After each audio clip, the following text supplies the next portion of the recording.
Yeah. Am I audible and visible both? Priyansh? Sir, you're audible but not visible to me. Sure.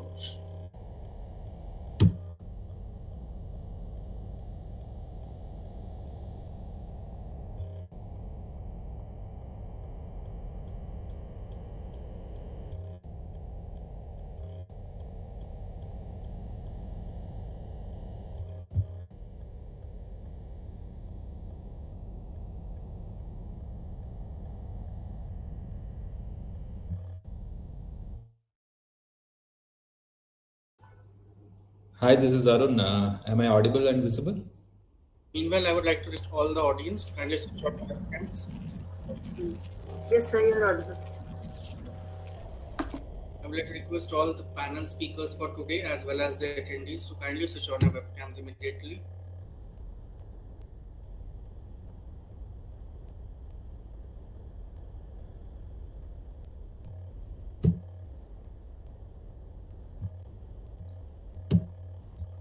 Everyone, please. We believe that a two-way interaction serves as the best method for training and teaching both. Thereon, I would like to request all the attendees to kindly switch on your webcams. Meanwhile, Vaishali ji, if you could just drop a list of attendees with their webcams off and drop it out in the chat box, it would be a pleasure. Sure. So, good evening, everyone. Welcome to Conference 3.7 on the topic Leadership and Management Strategies for Achieving Success.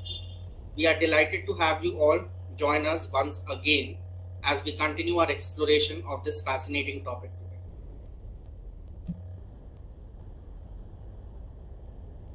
today. Indeed, it is wonderful to see familiar faces and new participants joining us today.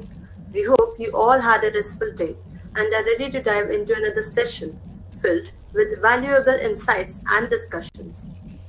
Indeed, today again we have an exceptional lineup of speakers who bring a wealth of knowledge and practical insights to the table.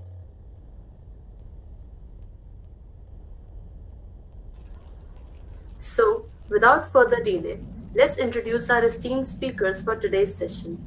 Today, our first speaker is Ms. Kesham Babicha Devi, a research scholar in organization behavior and human research management, OBHRM, at the Indian Institute of Bodh Gaya, India, and she holds a master's degree in business administration (MBA) from Visvesvaraya Technological University in human resource management (HRM). Having work experience of over 9 years as an HR professional, she is interested in positive organizational behavior. Her research interests are driven by digital leadership and workplace dynamics, resilience, leadership, workplace incivility, and organizational justice. She has a book chapter co-authored with Dr. Remya Lathabhavan on digital leadership. Our next speaker is none other than FCS Akshita Surana, who is the founder of Akshita Surana and Associates Company Secretaries, a peer-reviewed firm of practicing company secretaries. With over 10 years of experience in corporate laws and IPR laws advisory, consulting, and litigation, she has steadily built a reputation as a reliable and knowledgeable professional. Akshita ji is a fellow practicing company secretary, a registered trademark attorney, and she holds a master's degree in law. Additionally, she is also a member of the Chartered Governance Institute of UK and Ireland. Known for, known for her thoughtful and bespoke approach to legal challenges, Akshita strives to provide innovative solutions tailored to each client's unique needs. Her expertise spans foreign exchange laws, securities laws, HR services, posh consulting, and sensitive. Next up, we have Mr. Nitesh Kumar, who is a distinguished professional with a diverse educational background, holding a PGDM in Education and Administration from IGNOU and a BTech in Mechanical Engineering from NTU. He has been honored with the prestigious Dr. S. Radhakrishna Award by the Indian Institute of International Studies and Cultural Exchange. Mr. Nitesh has made significant contributions to academic research, with his publication in the International Journal of Applied Science and Technology Research Excellence on solar tube well using solar tracking and controlling with mobile. Additionally, he has earned a Certificate of Excellence in Autonomous Robotics from NIT Patna, showcasing his skills in microcontroller and embedded C programming. Next up, we have none other than Mr. Arun Aleti. With over 12 years of experience across multiple sectors and functions, he is currently building Elemental Reality as the CEO of his firm with focus on creating hashtag stand apart lifestyle for the customers. A diversified real estate developer with more than 0.7 million square foot delivered, 0.6 million square foot under construction, another 1 million square foot signed up. Arun's assets are spread across apartments, offices, villas, and warehousing. A professionally driven company with focus to design sustainability, customer centricity, and transparency. Arun is an architecture graduate from IIT Kharagpur, a MBA graduate from IIM Ahmedabad, and has done an exchange program from HEC Paris. He has worked with the top management of Wellspun and Nexus Malls, Blackstone's retail real estate portfolio, and learned how to create value for all stakeholders, including customers, investors, suppliers, and employees. Building elemental reality with a lot of emphasis on employee well-being and with the culture of continuous learning of innovation is what Arunji does. Next up, we have Dr. R. Deepalakshmi. She has received her MCA with Project Topper and distinction from the Ethiraj College for Women, Chennai, and also a Master's in Philosophy from Madurai Kamaraj University. She completed her doctorate in computer applications from Madras University, which is graded highly commendable. She has more than 18 years of teaching experience and 10 years of research experience in the field of data mining, algorithm analysis, bioinformatics, image mining, and cybercrime. She has published numerous articles in national and international journals, which are indexed in Scopus, and has presented papers in many conferences. She is an outstanding scholar who has published more than 5 books in her subject discipline and a patent holder for her innovations. Our final speaker for today is none other than Mr. Himanshu Kaushik, who brings over 17 years of proven expertise as a dynamic leader and problem solver. Throughout his career, he has adeptly managed complex challenges related to employees, processes, and costs, consistently driving business profitability through innovative solutions. His strengths lie in designing and executing new sales strategies, enhancing customer experience, and optimizing operating models, team productivity, process automation, and cost transformation. Himanshu ji has a sharp strategic mindset, particularly in business development, wherein he has successfully expanded market reach and driven growth.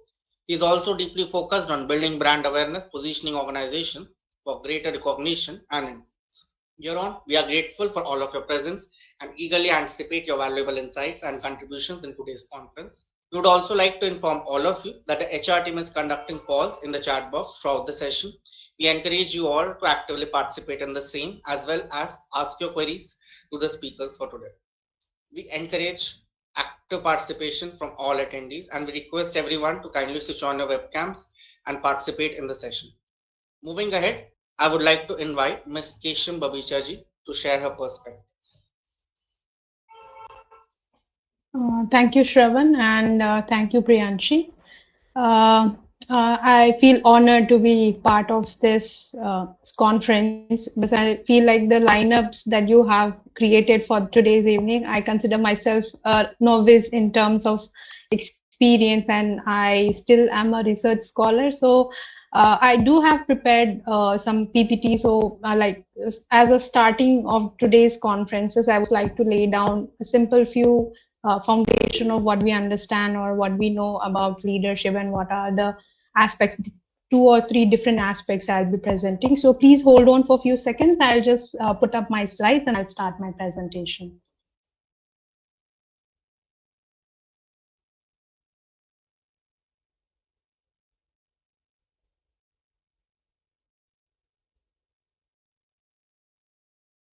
Is my screen visible?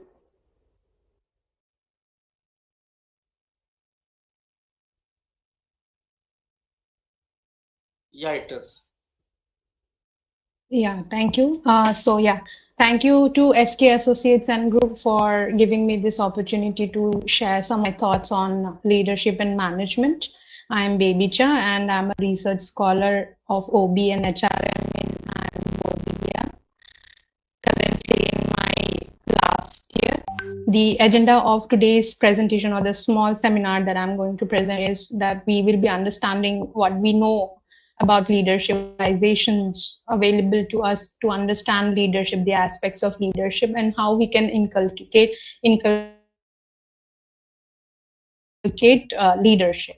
So, first of all, I would like to elaborate a little bit on how leadership has been defined. So, as a research scholar, or as an individual, or as a leader, we need to understand that leadership is not just about a person or a designation, it's the process of influencing, directing, and coordinating a group of organized individuals in order to accomplish a goal. So, example, if I take the example of SK Associates and Group. So Shravan is there, his team, entire team is there, and they are trying to accomplish some particular goal. So this whole process where Shravan as a leader as well as his teammates come together and they try to accomplish some aspects or some different aspects of their goals, objective, and commitment is what we can understand by leadership. So leadership in which leader is a part of the leadership, the followers or the members or the employees are also a part of the leadership process. So they all come together, they collaborate, they coordinate amongst themselves, and like they create something beautiful. So this whole process of creating and accomplishing the objective, the combined or collaborate goals and objective of the organization or the firm is what we understand by leadership. And like we have this misnomer that by leadership we put all the blame on the leader. So this should not be the misnomer. This should not be the norms. Where by leadership we understand the beautiful creation or the achievement of the objective is what we understand by leadership. There are certain paradigms of leadership, which is that leadership has to combine both the science and the art. Why science? Because we have to bring in the objectiveness of making a decision, and why an art is to bring out the subjective nature of the decision making. So in the leadership process, as I have previously defined, we understand that the leader, the members, they all come together and they have to take a calculated decision making. They have to make decision on the basis of their daily lives or even based on the objective of the firm, and that particular decision has to be both rational as well as emotional. So we should not become too much rational as to become too robotic in my approach as a leader, and we should not also be driven by my emotion while making the decision. So the important leadership paradigm is the combination or the balancing out of both the rational and the emotional sides of making a particular decision in the firm. It can be in our life as well, because on a daily basis we do make decisions. So when we take in the rational and the emotional aspects of making a particular decision, that becomes the paradigm of leadership. Next up, I would be sharing some of the myths around leadership. The first one and the most pertaining is that leaders are born and not made. This is a myth and this is incorrect. This is an incorrect statement, because by the statement leaders are born, if we just look at and focus into this particular sentence, leaders are born, the whole focus shifts on the innate characteristics or the traits, stating that people needs to be born with certain traits and characteristics which will make them eventually effective leaders. It's not true at all, because leadership can be trained, and that's the reason why we go to management institute to learn about managing the business. That's the reason why we go to leadership development program to learn about making decision, critical decision about the organization and the firm.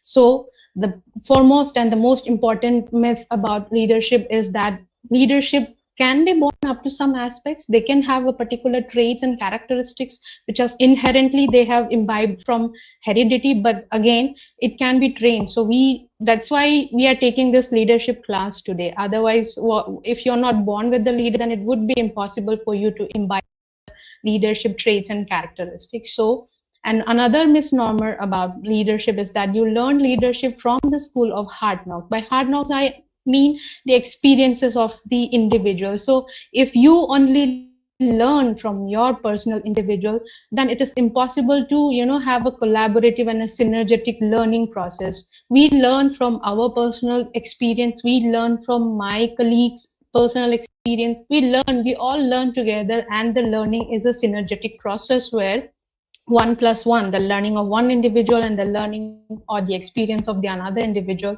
actually brings in more energy. So 1+1 equals to 3, or it's more than 2, is what we learn from the experiences of myself as well as that of the individual. That's also one of the reasons why we have case studies in our curriculum, because in that presented with a certain scenario, with a certain decision-making scenario, and we are given the objective, we are supposed to make objective decision, and that's how we learn. So you don't learn about leadership not just from your experience, you learn from the experience of others.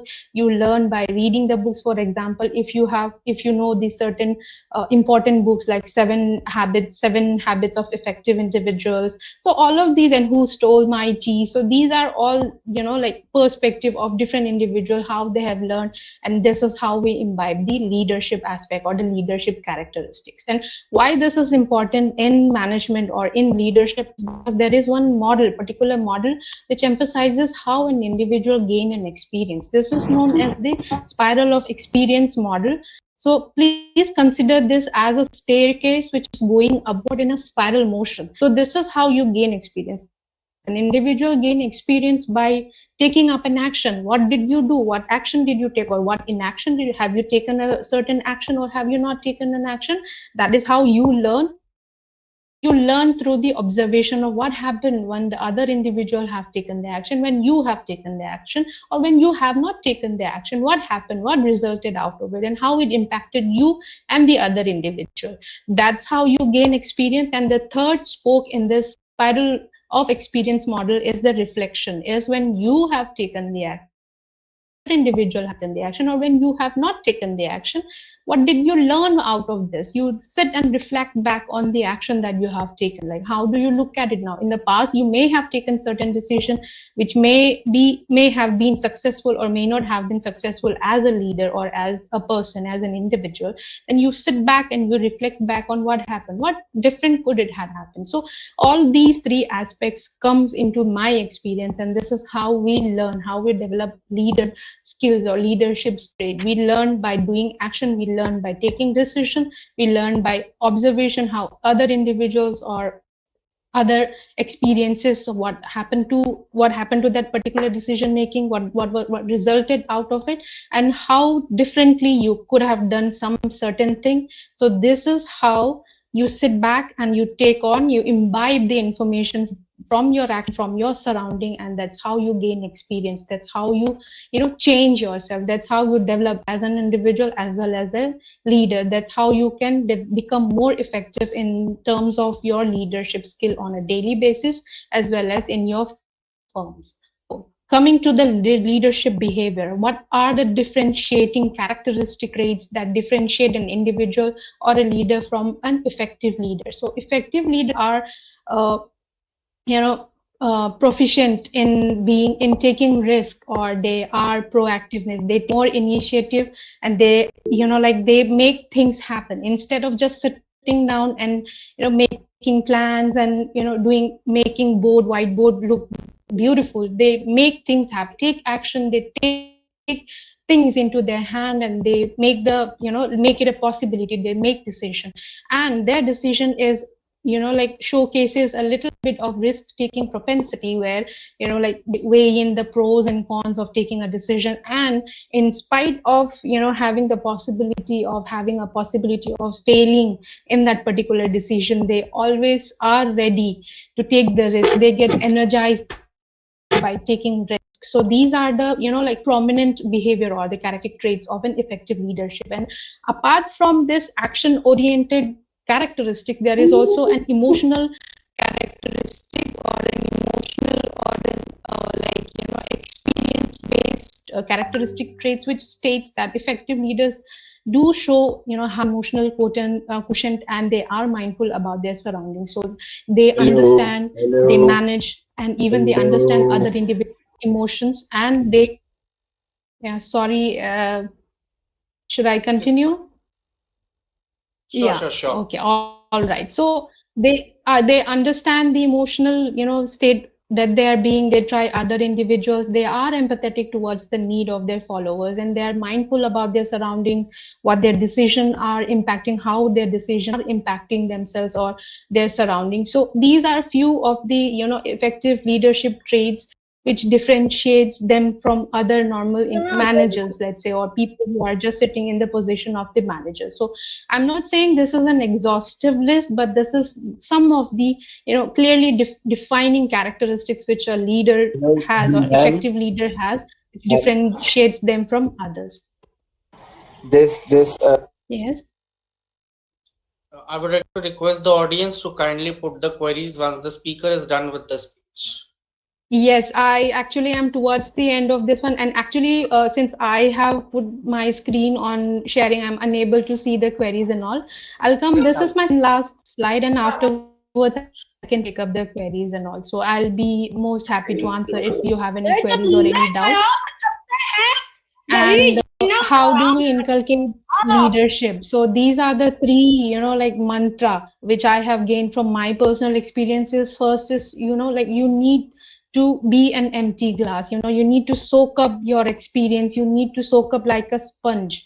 You need to be more open-minded. You need to have an open communication with yourself, with your vision that you're having, and with your followers. So as a leader or as an individual who are following the path of the leadership, we need to be clear of all our biases, clear, we need to be conceived notion, and we need to be open and be open to experience. The second one is to keep a good intent. Yeah, Vaishali ji, I would like to request you to remove the participants whoever are unmuting themselves. I hope I'm clear. Yes, I am honored. के साथ कह सकता हूं कि आप में से 90% लोगों का जवाब होगा इंजीनियर, डॉक्टर, एमबीए या सरकारी नौकरी. Yeah. All right. And the second mantra that I would like to share with the emerging leaders are that they need to keep good intent. Good intent is like when you are at the cusp of making a decision. You cannot make all the stakeholders happy. Some would get, like negative vibe out of the decision that you're taking. Some may be willing to follow you. Some may not be willing to follow you. But you need to keep a clear sense that the decision that you're taking is for the mutual benefit, and like it is the rational decision that you're taking, and not become too rational or too emotional. So we always need to have a clear and good intent whenever we are making any particular decision. And the third mantra for inculcating leadership is to empathize with yourself. First of all, you need to have empathy about yourself. Leaders often tend to be harsh on themselves, and they need to be guided by the fact that you always have to see, like, what are the decisions that I'm making, what will my followers think about me, will I be negatively portrayed, or what will be the impact of my decision. So first of all, you need to be empathetic about yourself, you need to be good yourself, and then the followers. So keeping all these three mantra that like I have projected here, I do think that as a person, whenever you are faced with any particular difficulties in your life, maybe be as a leader or as an individual, if you are having a good intention and you empathize with yourself, and if you think that your decision is going to benefit even one or two individuals, I would say go on ahead with the decision and don't look back, and you always need to be proactive.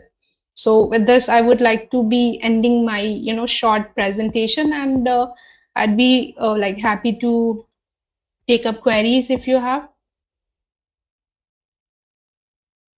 So Babicha, actually, I would like to ask my query first, if you don't mind. Yeah, sure. Talking about leadership. Ma'am, could you please last slide. Excuse me. Could you please show the last slide, the 3 mantras once again? Okay, sure, sir. 1 second.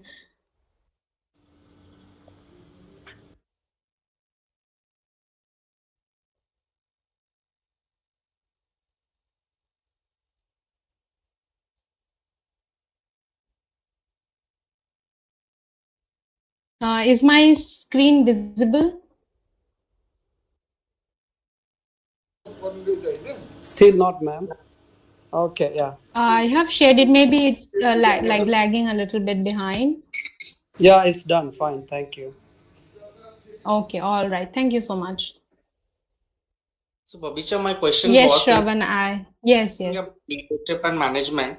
Do you think that LDPs or leadership development programs, as we HR consultants call them, do they impact the leadership traits in managers when they are imposed? Yes, definitely. I mean, it should not be, first of all, an imposition, because when you go for a leadership development program, it should come from your end, and it should be, objective based, because before going for any particular, course or any particular training, I need to have an objective in my mind, is what I want to gain from that particular training or from that particular course.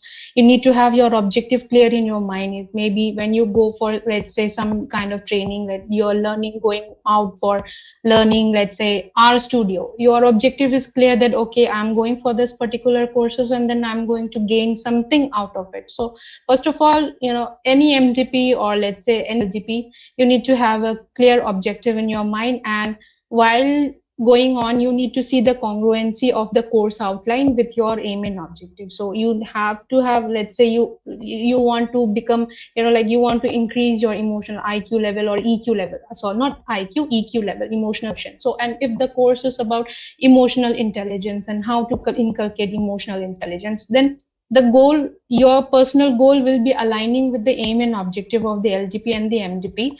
And therefore, if congruence is there, then obviously the learning outcome would be positive. I think so, because what you want and what the course is providing you seems to be streamlined, then obviously you are definitely going to benefit from it. And there's also one of my belief that if you give some time to doing something or achieving something, there's always a positive learning out of it.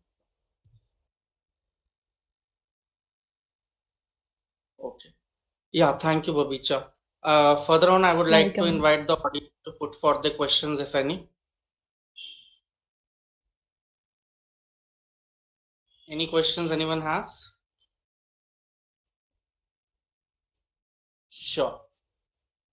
Arora ji, if you could just take it out from you.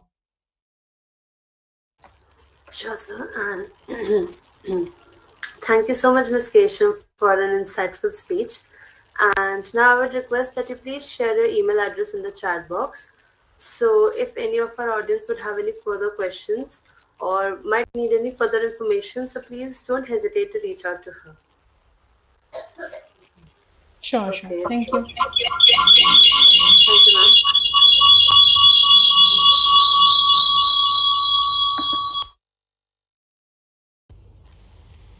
Yes, now we would like to invite our next speaker, who is Ms. Akshita, and I would request her to commence the speech.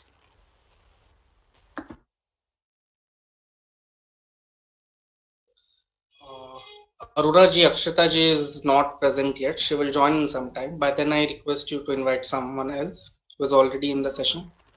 Sure, sir. Hence, then I would like to invite Ms. Dr. Deepalakshmi R. Ma'am to commence her speech. Am I audible? You are audible, but your voice is echoing. If you can, sure. If you just check your voice once.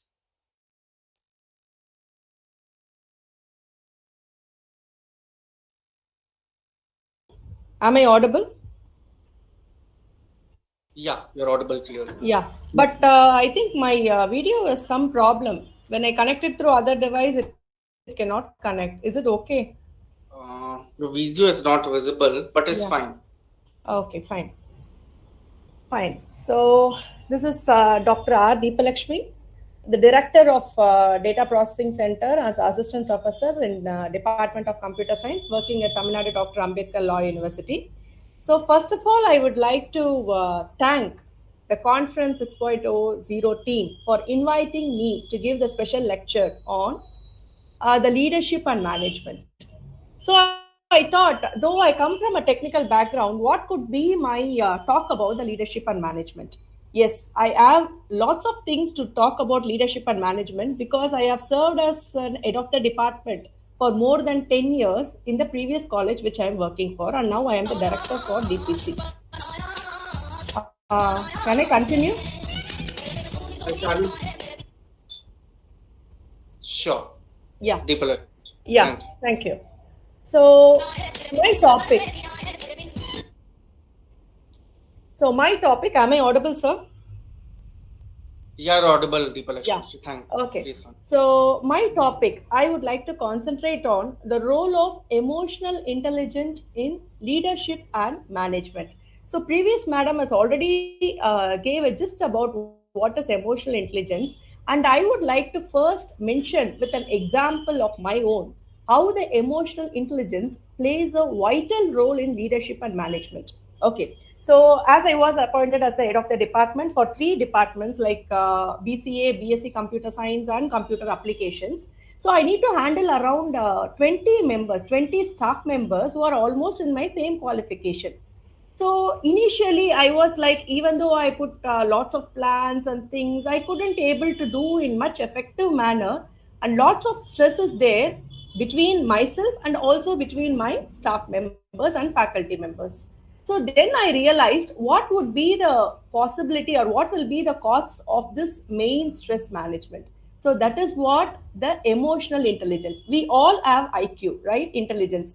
The intelligence, without the intelligent quotient, definitely we would not enter into either the academic section or anything else. But only if you have emotional intelligence, you can sustain in that particular job whatever you are doing, right? See, success is something a person who is like, today I have done my work, I am success. No, it is not like that. When the person will say that he has succeeded is whenever he is like permanently, day by day, his step is increasing and he is resisting the success, then he is called as a successful person. So the successful person will definitely be the leader. So in what way this emotional intelligence plays a vital role? So when we are working with our crew, it is not enough like only I am intelligent. Okay, I am intelligent, my crew will be intelligent and my work will also be intelligent. Definitely not. 100% it is wrong. Whether you are intelligent or whether you are able to do the work, you must be in a position to handle the emotional stress of your co-workers. Only when you put in your shoes, like them, whoever is working with you, only when you put your shoes, you will be in a position to handle the situation even in a better manner. When a fellow worker who is coming and asking you a permission, you have to give, then only the next day you can have a better work from that particular person than making him sit and telling him, no, you have to be there till 7 o'clock or 8 o'clock and complete the work and do. Definitely the quality of the work will be 100% missing. Okay. So this is what I have learned from my thing. So I need to just concentrate on emotional intelligence than the intelligent. So if you see many leaders who are successful in their career, everyone are intelligent, but those who are emotionally intelligent will able to sustain in their career and will flourish in their works. Okay. So I think now you would have an idea about what is emotional intelligence. So now we will go on to the topic in more detailed sections. Okay. So to define what is emotional intelligence, it is the ability to recognize your co-workers, understand them, manage them, and influence and over emotions and emotions of others. It's not only influencing our own emotions. The important thing is influencing the emotion of others. Okay. And this EI, that is emotional intelligence, has main 4 core components. The first component is your self-awareness. Okay. So everyone used to tell a successful person will able to understand himself first. First, I should understand myself. Then only I can understand others. If I understand myself, definitely I'll be in a position to understand others. So the first core component And next is the self-management. That is how you able to control the emotions more effectively. When a person is crying, say my co-worker is coming and he is having some sad news to say, and if he is crying, I cannot be like I should not tell him, okay, whatever be the situation, you go and work, you go and complete that work. That is not going to yield you. The humanity should be there. So that is what the self-management. You should be in a position to manage the situations, whatever the worst conditions it is. Okay. And next is the third component. So the first component, what I told is self-awareness, understanding myself. And next is self-management, how you manage the emotions effectively. And third is social awareness, recognizing and understanding the emotion of others. And relationship management, the ability to build, maintain, and navigate relationship effectively. You have to see now the socialism is more important. With 2 or 3 persons, we cannot form a company. With 4 or 5 persons, we cannot form a company. If the co-workers need to be there in your company, or if the faculty members need to be there in your department, you first need to develop or build a socialism such that when the socialistic behavior and the relationship is good between you, definitely the work structure will also be good and there will not be any such confusions. So this, from my experience, I believe in this. Okay. So now, why emotional intelligence or emotional quotient is important in leadership? Okay. So because we are here speaking about the leadership and management skills and how this emotional quotient is playing a major role. So the first is building trust and respect. First, I am working with a team. I am the team manager. I am the team leader. I have 5 or 6 persons who are working under me. I should trust them. Okay. Without the trust, you cannot gain the satisfaction. We have to trust them by giving some works and respect them. We should speak with them in a friendly manner and not in an authoritative manner. Authoritative should be there only when they are disrespecting your work. Okay. But otherwise, you should respect their work and you have to build the trust in them. That is the first thing. And next is the effective communication. Sometimes this I found. See, when there are 15 faculties in there, or else if it is a company, if there are 15 co-workers, I will be communicating to one person like tomorrow you should do this work and you should be there to complete this work.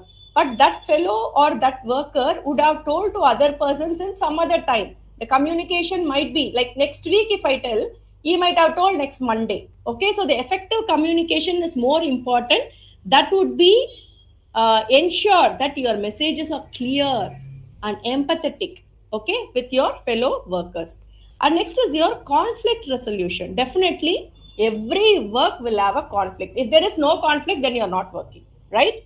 If you are working, definitely more and more works are there, more and more conflicts are there. But what the leader must do? The leader must be in a position to handle the conflicts. And how he is handling the conflicts in a more better manner. So in any organization, the conflicts are inevitable. Leaders with high emotional quotient are equipped to manage the conflicts by understanding the underlying emotions involved and addressing them constructively. They can pass through these challenges without escalating tensions, leading to more productive outcomes. So the first thing is what you are, if you are a leader in your company, if you are a manager in a company, the work environment must be tension-free.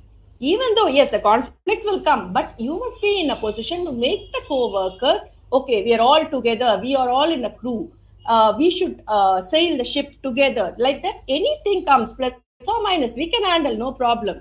So that trust you have to give with your co-workers. That is what you call it as a conflict resolution. And next is very important thing is decision making. Plus or minus, you are going to choose the left path or right path. That is more important, right? So emotional intelligence plays a vital role in decision making also. Leaders with high emotional intelligence can balance logic with empathy, considering not only the facts but also the human impact of the decisions.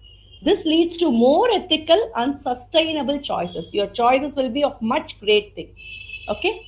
So how to manage the emotional quotient or intelligence? First, to keep your employees engaged. That means from 24 hours, okay, 8 hours I am working. from first second to last second, from the biometric which he is punching into the biometric, I will be giving him work and he or she should complete the work, report to me. That is not engagement. So ascertain a work, because see, as I observed through my career for more than 25 years, I have observed each individual as their own capability, right? X is not equal to Y, Y is not equal to Z, Z is not equal to A. Each individual has their own capability. Some persons will be working more efficiently only when they are relaxed. Some persons will be working more efficiently only when they are with their friends. So we have to leave as it is, but make them engage, give them the work and tell them the reporting time, like this has to be completed. Okay. So if we are organizing a workshop, I will be disseminating the work to each and every faculty, and each faculty will be doing their work on their own time. But at the end of the time, the work allocation will be done. Okay, like we should not push them that you have to complete by this time. Definitely the quality of work will be zero if we are giving the time constraint. That is, you should not tell, like, you have to complete. See, next week we are having this program. Try to get my schedule as early as possible. Definitely everyone will obey your words. Next is adaptability. That is most important, because we have now passed over through this pandemic situation, right? So think about each and every company during the pandemic situation. No, I will not work in my home. I will be working only with all the ACs on, with all that multi-story building, and with all my fellow friends. With all that work, what would have been the financial situation to all our houses? And even now as a faculty, I am telling, no, I need a smart classroom. I need all my students to sit before me. Then only I will take class. What will be happening to the academics for the 2 years? So the adaptability, whether it is a teacher or a leader or a programmer or anything, he or she must be adapted to the particular situation. That is more important, right? So the emotional quotient can better adapt to change and help their teams to do the same.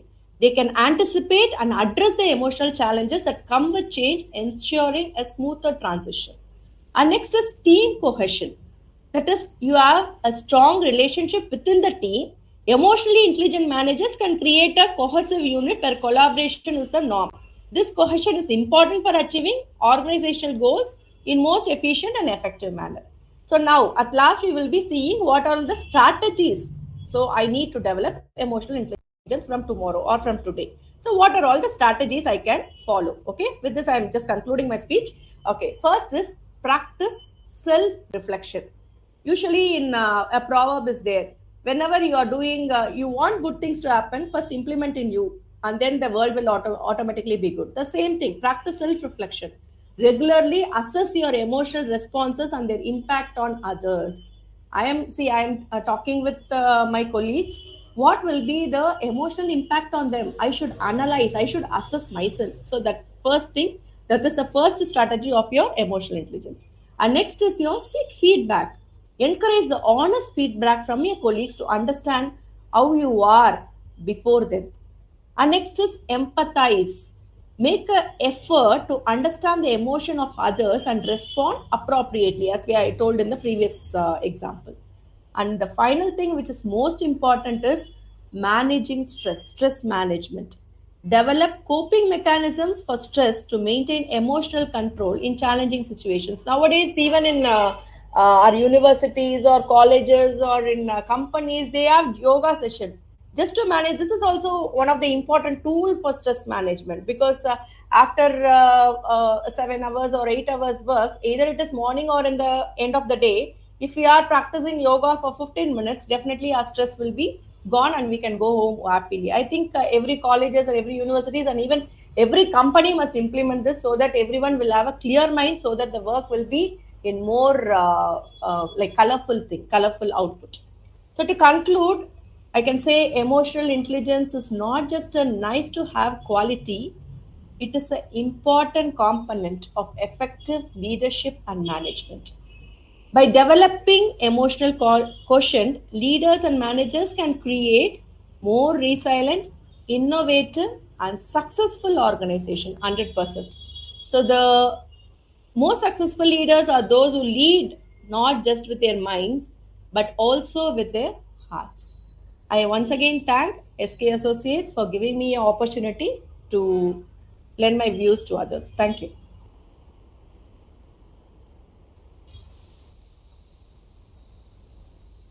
Am I audible?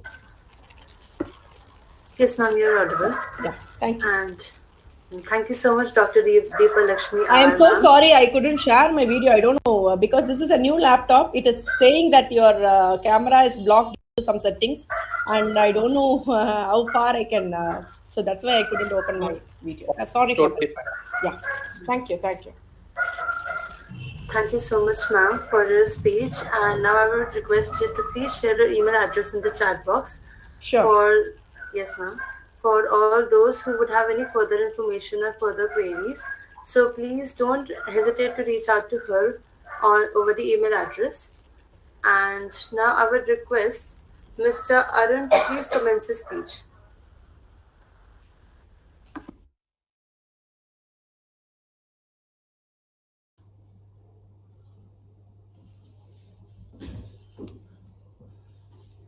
Hey, hi Priyanshi, am I audible? Am I visible? Yes, sir, you're audible and visible. Okay. Firstly, it's wonderful to be part of this panel. Thank you for organizing this. Secondly, I think it's a wonderful initiative that you guys are taking. Obviously, it's going to help a lot of emerging leaders as well as entrepreneurs. And I'm really intrigued by the kind of diversity in the panel that we have across professors, across leaders, across engineering department, HR department, across people practicing law, etc. So just briefly about myself. So I have the advantage of being part of two premium institutions, IIT Kharagpur and IIM Ahmedabad. Then I also have the privilege to work across top management, including Wellspun and Nexus Malls, which is Blackstone's retail real estate. And over the last 5 years, I have been in an entrepreneurship journey as a developer in Hyderabad. So now we are almost at the mid of this leadership conference, second day out of the 3 days, and third speaker out of the six speakers. So we already have a lot spoken about leadership. So my take on leadership is that leadership is just about owning, whether you are owning a particular responsibility, owning a particular team, owning a particular function, owning a particular company, or owning a particular group of companies, right? So that's what briefly for me leadership is. And the topic leadership and management is kind of an ocean. There's a lot that can be spoken about in that particular domain. Having said that, I think I've put together 3 essential behavioral traits that are very, very essential for leaders. So I will, over the course of the next 15 minutes, wherever I touch upon any specific concept, whether it's relevant to leadership or not, I'll just take a pause, divert, and then explain and come back. So that's how I'm going to do it. So for now, I think the first concept that I talk about is the power of 3. Why I put together only 3 things while there are so many things is the fact that, whenever there is a long list, if there's a group of 3, is very, very good in terms of information assimilation across when you are putting together a business storytelling. Anything more than 3 is considered too many to comprehend. Anything less than 3 is too less in terms of impact. So what are the 3 things that I put together? One thing is the leader should have a strong bias for action. Point number 2 is leaders should inculcate continuous learning. Point number 3 is emotional intelligence. Probably that would be kind of a repetition from previous, so I'll quickly brush through that. So the first thing I'm going to talk about, bias for action.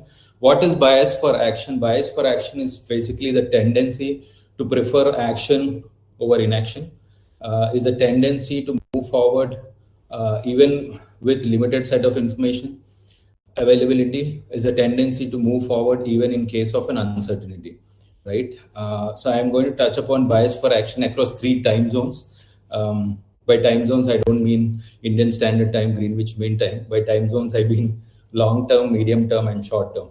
While talking about time zones, I think one thing that triggers always about time zones is daylight savings, which normally is a very simple yet very brilliant idea that somebody has at some point in time taken notice. So what is daylight savings? Daylight savings essentially means that in countries which are way away from equator, the days are long in the summer and days are short in winter. So for some countries, sun rises as early as 4 a.m. and sets at 9 p.m. So by moving the time zone 1 hour ahead, you are saving those 1 hour in the night, where you can save energy. That doesn't matter too much whether you're waking up at 4 a.m. or 5 a.m. So I think that's one essential diversion that I'm taking. Coming back, so in terms of bias for action, I'm going to cover across three aspects. One is long term, medium term, and short term. By long term, I mean strategy. By medium term, I mean tactics. By short term, I mean regular operations. In terms of the strategic aspect, I'll talk about idea versus execution, which has been a talked about topic for a long time now. Many times as entrepreneurs, we look forward for wait for the novel ideas. We always believe that idea has to be very novel, very new, never done previously, and wait for that right moment. In the name of that waiting for that right idea, we keep on delaying our decision. So according to me, I think in terms of idea versus execution, it's 20% is idea and 80% is execution. That's what I believe. When I'm saying 80-20, it reminds me of something called Pareto analysis, which again is 80-20. One more essential area where I'm distracting. Pareto analysis is basically saying 20% of the causes is what constitute for 80% of the outcomes. And I personally am also a firm believer of personal well-being and fitness. And unlike popular myth that people say fitness is all about exercise, I believe 20% exercise is only 20%, 80% is diet, right? So it's somewhere similar to that. So coming back, I think what Steve Jobs has said, similar stuff on execution. Ideas are worth nothing unless executed very well. That's what Steve Jobs also says. So taking a few examples, when we talk about e-commerce, we always right now think about Amazon and Flipkart. Right? These are not the first e-commerce companies. There are a lot many existed before. These just executed well. Search engine has been long before Google, but Google was the one who actually executed it very well, right? So now, why essentially why do we need to understand this is the fact that is also the fact that whenever we go for an idea which is completely novel, it also bears the risk that whether there is product market fit or no. It is one concept that people talk about in the startup world. What is product market fit? Product market fit is the capability of your product to basically excel well, sell well in the particular market that you've chosen. So when it is idea is completely novel, you will not have data to actually substantiate it. You bear the risk of taking that. So that's all about idea versus execution. Then coming back to the medium term, which is tactical. On a tactical note, what I believe is that all of us need to have the right kind of risk appetite as leaders. In B schools, we talk about risk from two aspects.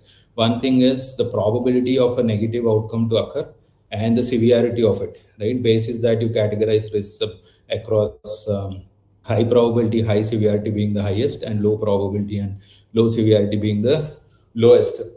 So coming from that, what I believe is that don't wait for 100% of the information.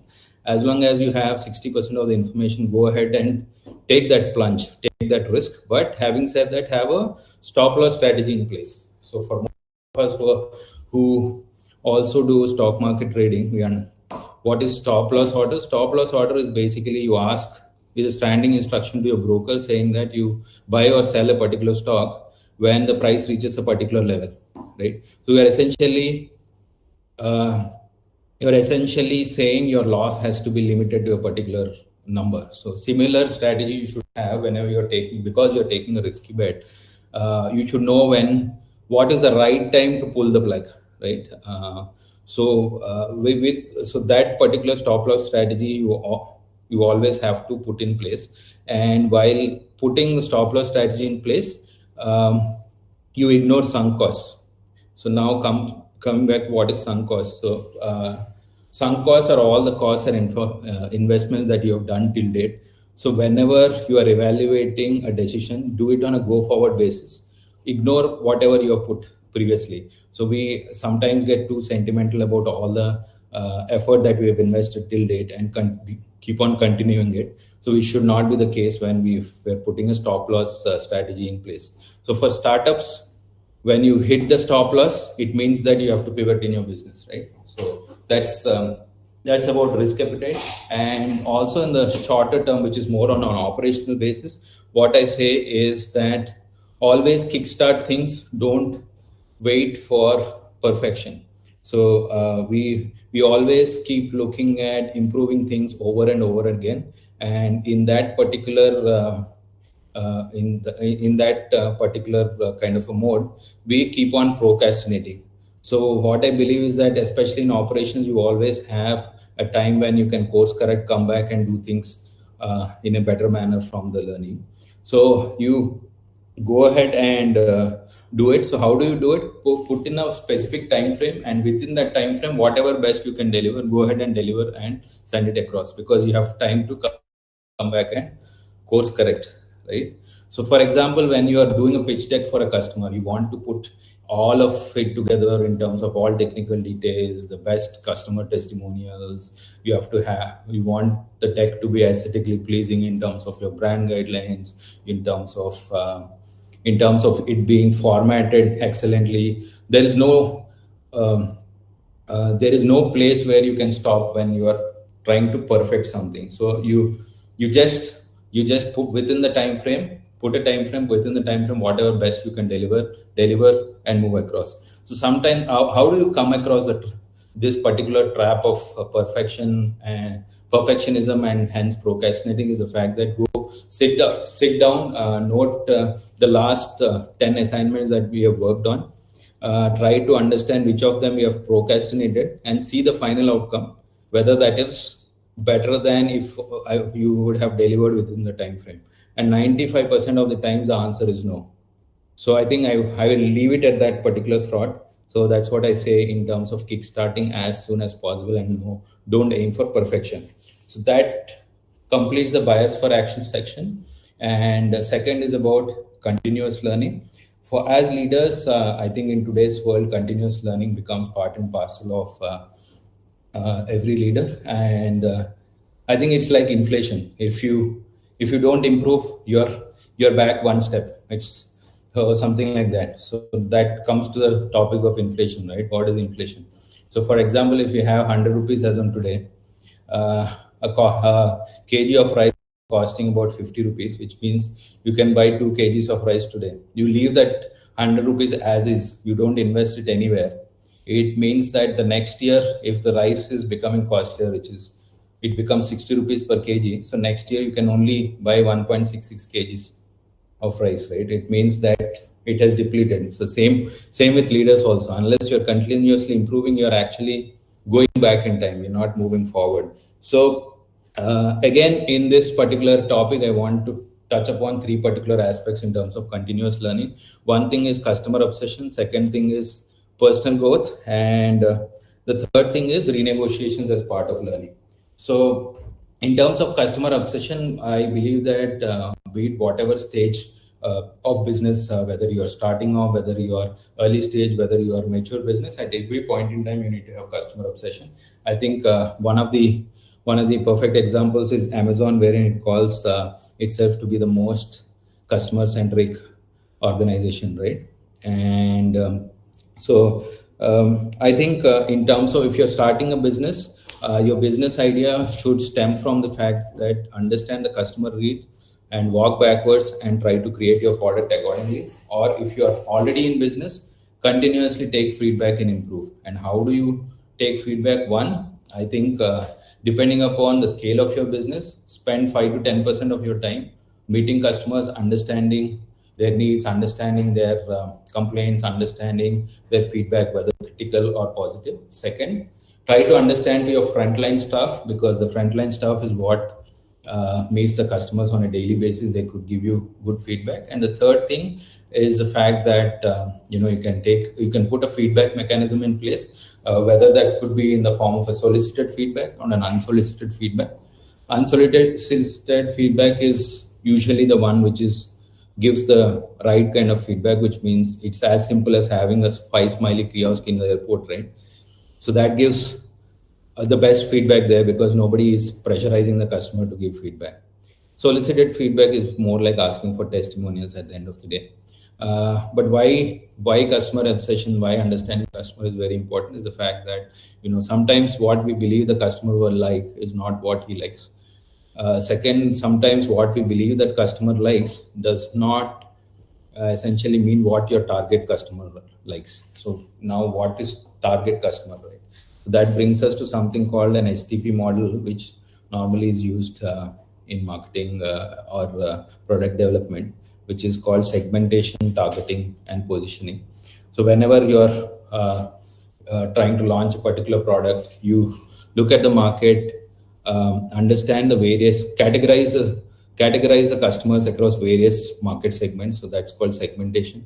Targeting is basically within the categories of customers, which customer you want, which customer profile or which customer segment you want to attack. So that's targeting. And positioning is basically whatever segment you want to target, for what basis their customer profile, how do you position your particular product according to that. So that's again deviating, but that's what is called the STP model, right? And that's about customer obsession.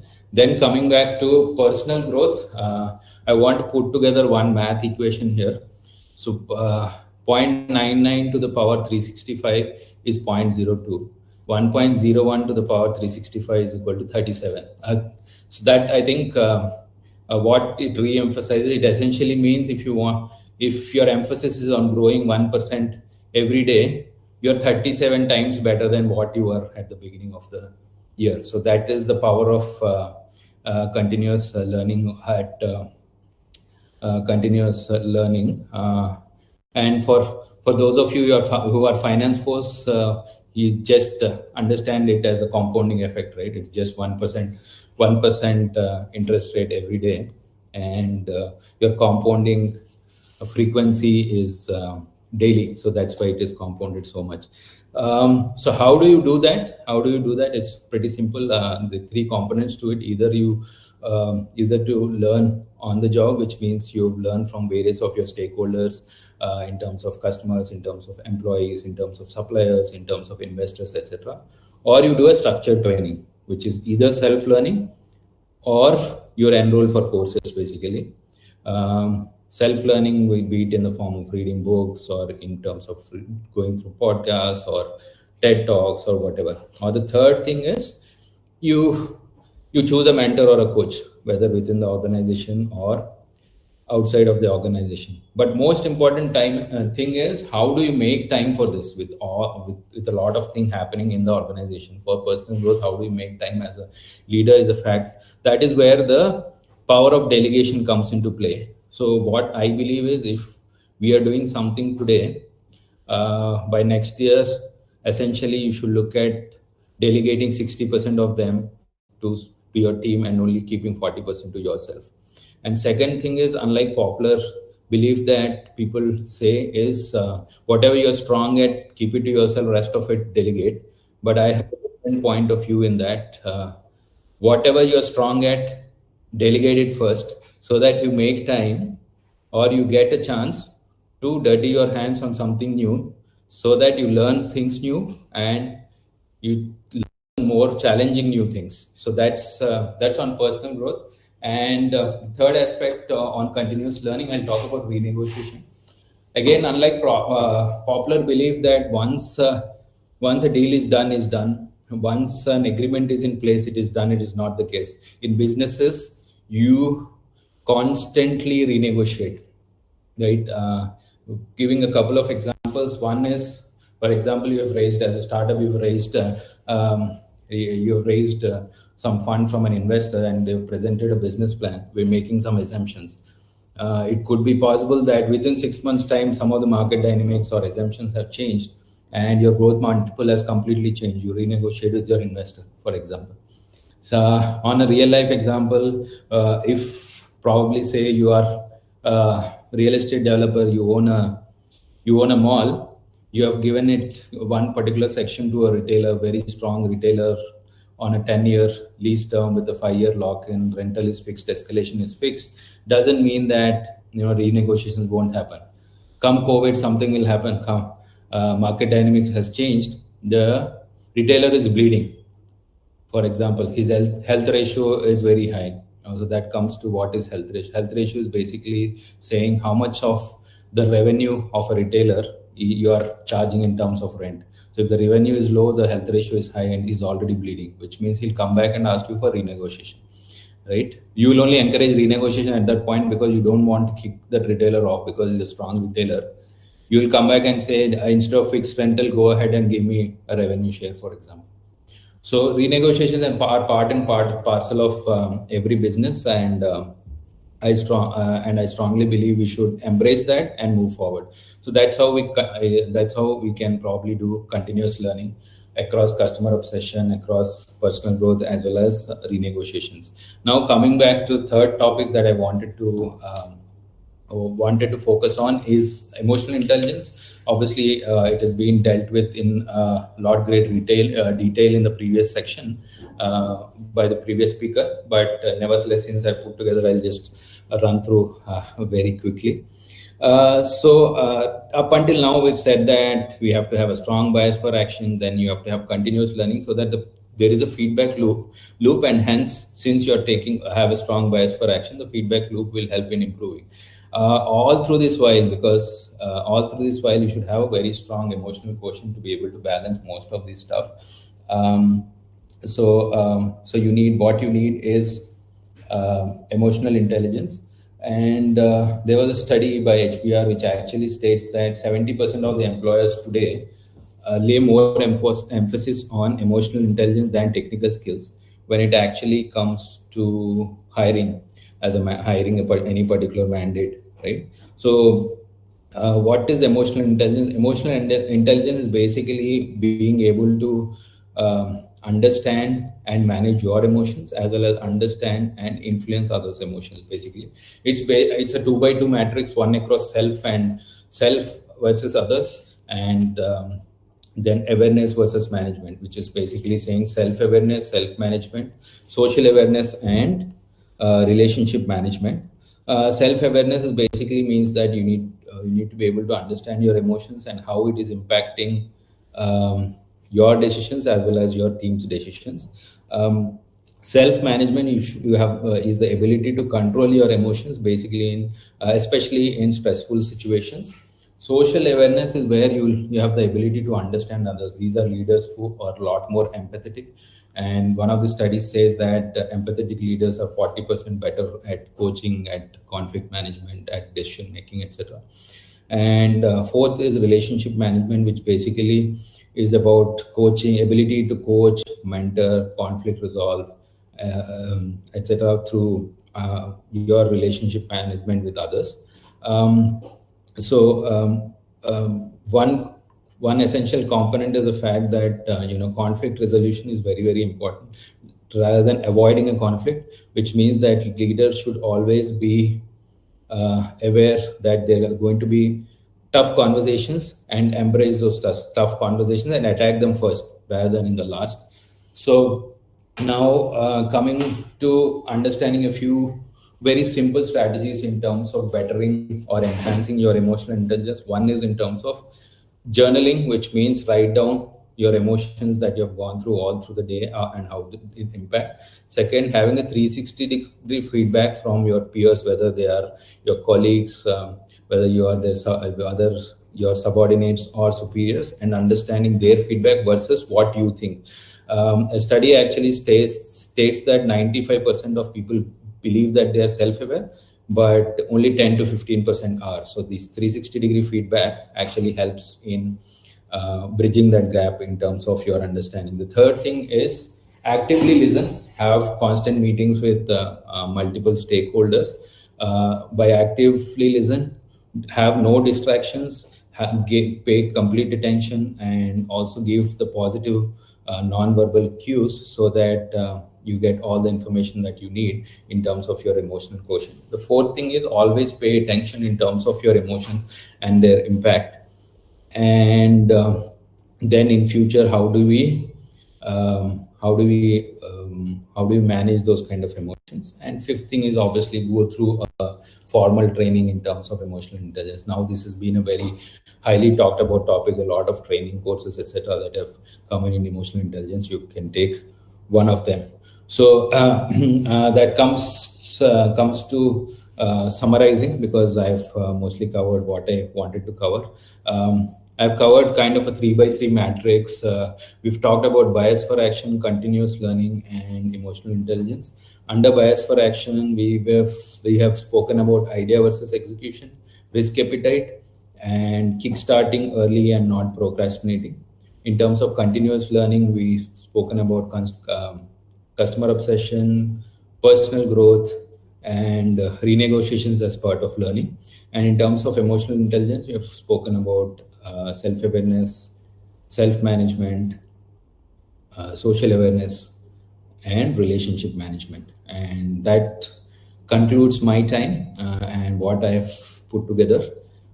Thanks for patiently listening till now. I am open to take any questions that you guys want.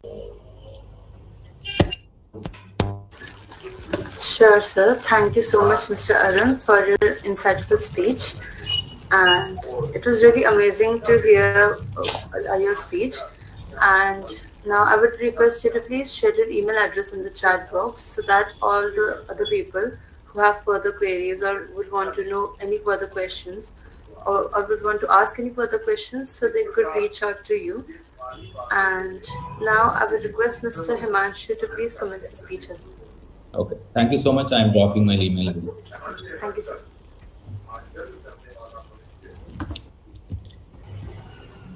Yeah, good evening all, and thank you so much, SK Associates and Group. I think I'm the last speaker. So the advantage and yeah. Firstly, because I just removed you by mistake. Actually, there was a bit of disturbance in the beginning, so we had to remove out certain participants. Apologies from my end for that. No Sure, problem. So I'm saying that it seems that I'm the last speaker, and the advantage and disadvantage of being last speaker is that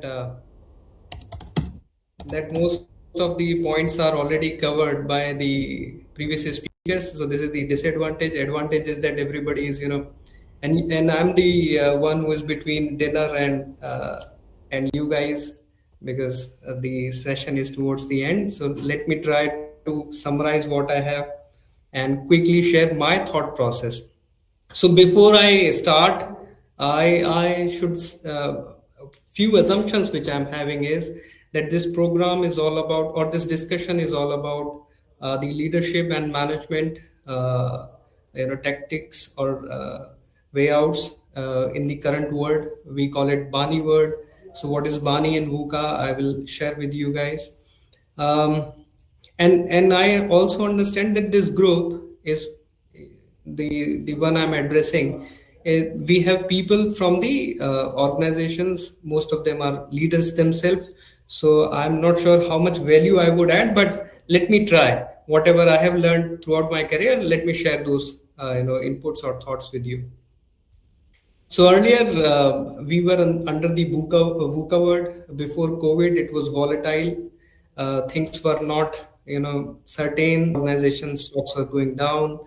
Things were very uncertain. Even during the COVID, uncertainty was right on top.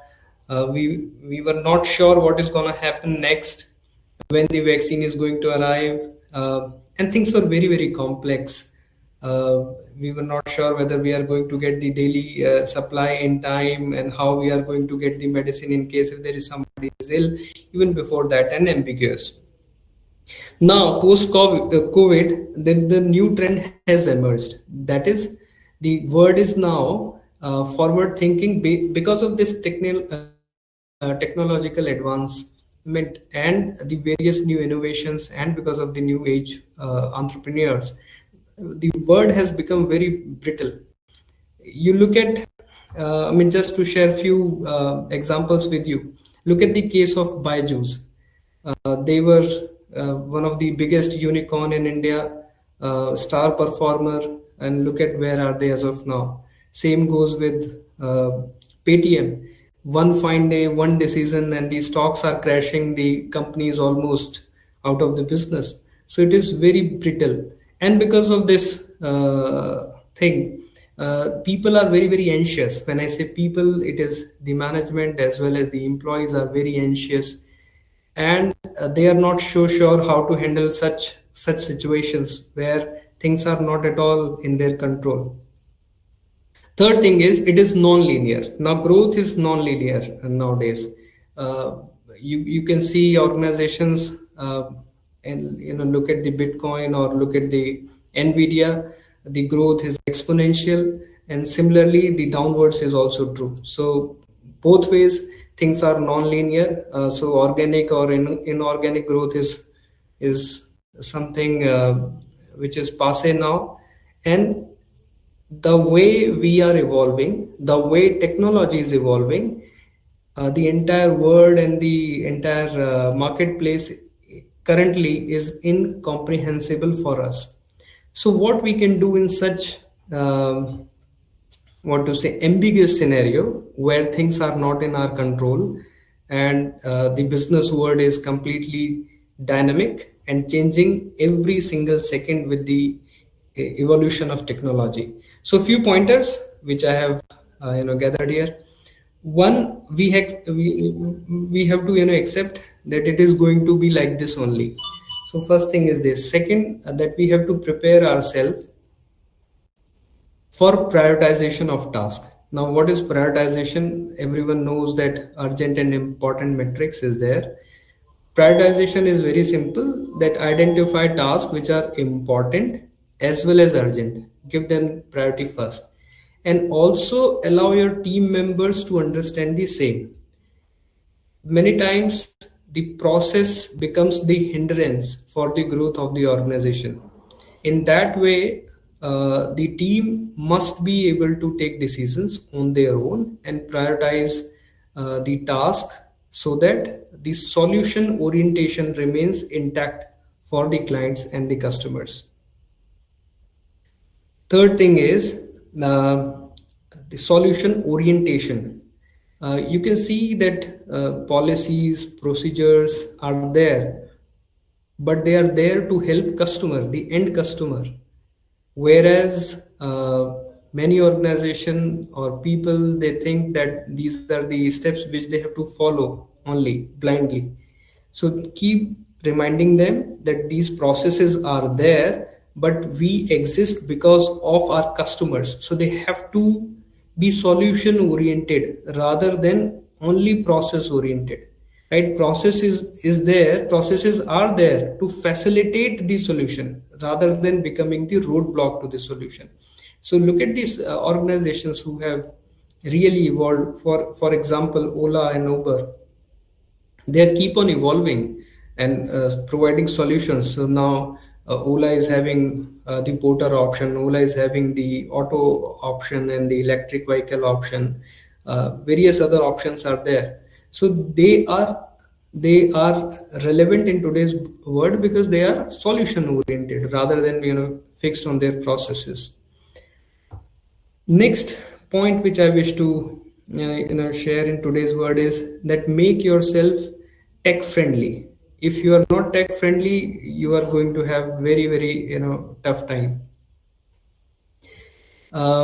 So in today's world, we have to learn technology. When it comes to technology, we have to be very, very well versed with Excel, ChatGPT, prompts which we are going to use in ChatGPT, because ChatGPT is only a software. How to use this software, you have to learn. It's an open source, and as well as other available AI tools which can help you in your own businesses.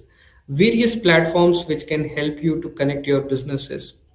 The fifth thing which the leaders can do to in the Vani word is get your network working for you and 24/7, because it is being said that your network is your net worth in today's world. So if you are well networked, then only your business is going to grow, because there are various organizations offering similar sort of solution. So keep on building on your network. Try to be member of various organizations who can connect to your domestic as well as international organizations or customers, possible customers. The next thing is, in the between all this tech and other things, what you have to do, you have to also keep your body healthy, because it long time back it was being said that only healthy body can host the healthy mind. So if you are not healthy, then it is very difficult to handle such situation. So keep exercising. Also promote this healthy habits among your team members, so your productivity is on a higher side. If we build on these things, I'm sure the things would be easier. And the last and the most important part is simplify complex problem. Now it is easy to say that first you break down the problem, identify the key factors, but the biggest task of any leader is to simplify the complex problems and then identify the possible solutions, whatever available resources which you have around that, how you can build a solution for that particular problem. So that is the biggest tool in today's world as far as the leadership is concerned, right?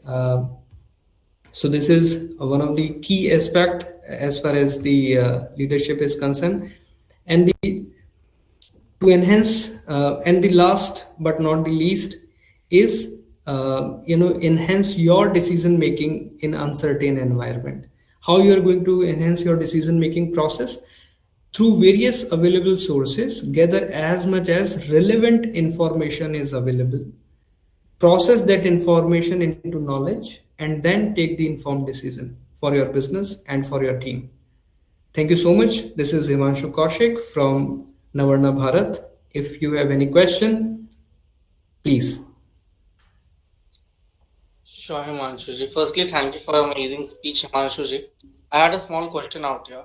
Since we're again talking about leadership and management, and you are into the skill development field, so what is the best way that leaders can actually build their leadership traits and decrease communication issues with their teams, if any, in the fastest mode of this? First, you should make yourself available to your team. You should not be caged in the cabin. You should be very, very accessible to your team. You can have open session as well, structured open discussion session with your team, where you promote an open discussion, open feedback. 360-degree feedback system is also a very helpful system for developing this culture, where team members are giving feedbacks to their seniors and other your peers who are parallel to you in the cross-functional domain. They are also coming and giving feedbacks to you or praising you for your good works. So this 360-degree feedback mechanism can also help you. So one, keep yourself available, make yourself available to your team. Second, promote this open conversation as a culture of the organization. Third, implement 360-degree feedback mechanism. Thank you for the same. Yeah. I would like to request the audience to put forth their questions, if any. Any questions out here? I think all of them are waiting for dinner. Sure, yeah. I know it takes a lot of patience to sit through for 1.5 hours, that too in the evening. Yes. Sure. So we have no questions? Himanshu, I request you to share your email ID in the chat box, so that if anyone has any queries, they can straight away reach out. Sure. Thank you. Sure. Okay. Now, as we come to the close of this remarkable conference, We would like to express our heartfelt appreciation to each and every one of you. The knowledge shared, the insights gained, and the connections made have all contributed to the success of this event. We're truly grateful for all of your participation. We also request you all to kindly take a moment to provide valuable feedback and reviews on our Google Maps location. Your input and thoughts are highly appreciated as they will help us improve future events and continue delivering high quality content. Thank you all for your participation and for being an integral part of this remarkable conference. We look forward to your reviews and hope to see you all at the third session of Conference 3.7 tomorrow. Until we meet again, stay inspired, keep dreaming, and continue to strive for excellence. Thank you all and farewell for now. Thank you, everyone.